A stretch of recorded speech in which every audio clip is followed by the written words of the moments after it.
సంక్రాంతి అంటేనే తెలుగు ప్రజలకు పెద్ద పండుగ. ఉద్యోగ ఉపాధి నిమిత్తం వివిధ ప్రాంతాలలో స్థిరపడిన వారంతా కూడా ఆ 3 రోజులు తమ కుటుంబంతో సంతోషంగా గడిపేందుకు సొంతూళ్లకి పయనమవుతారు. ఈ క్రమంలో రద్దీ దృష్ట్యా దక్షిణ మధ్య రైల్వే ప్రయాణికులకు గుడ్ న్యూస్ చెప్పింది. 52 అదనపు రైళ్లు నడపనున్నట్లుగా అధికారులు వెల్లడించారు. నగరంలోని సికింద్రాబాద్, కాచిగూడ, చర్లపల్లి రైల్వే స్టేషన్స్ నుంచి కాకినాడ, నర్సాపూర్, తిరుపతి, శ్రీకాకుళం ప్రాంతాలకు ఈ సర్వీసులు నడపనున్నట్లుగా తెలిపారు. ఈ నెల 6 నుండి 18వ తేదీ వరకు ఆయా ప్రాంతాలకు ఇవి అందుబాటులో ఉంటాయని చెప్పారు. ఈ మేరకు ఓ ప్రకటన విడుదల చేశారు. ఈ నెల 8, 9, 11, 12, 15, 16 తేదీలలో చెర్లపల్లి, తిరుపతి, చర్లపల్లి మొత్తం 6 సర్వీసులు అందుబాటులో ఉంటాయి. ఈ నెల 13న వికారాబాద్, కాకినాడ టౌన్, ఈ నెల 14న కాకినాడ టౌన్, చర్లపల్లి, ఈ నెల 9, 10, 16, 17 తేదీలలో కాచిగూడ, తిరుపతి, కాచిగూడ మొత్తం 4 సర్వీసులు నడపనున్నారు. ఈ నెల 11, 12, 18, 19 తేదీలలో చెర్లపల్లి, నర్సాపూర్, చెర్లపల్లి, ఈ నెల 12, 19 తేదీలలో కాకినాడ టౌన్, సికింద్రాబాద్, ఈ నెల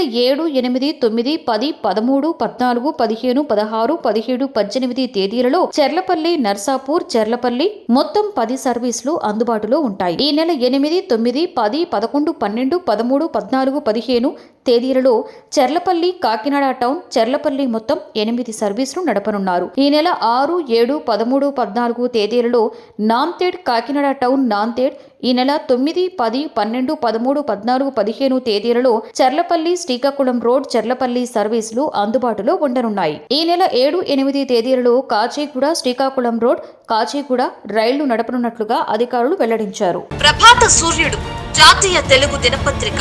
ప్రతి అక్షరం నిజం వైపు. నిజం దాగదు, వార్త ఆగదు.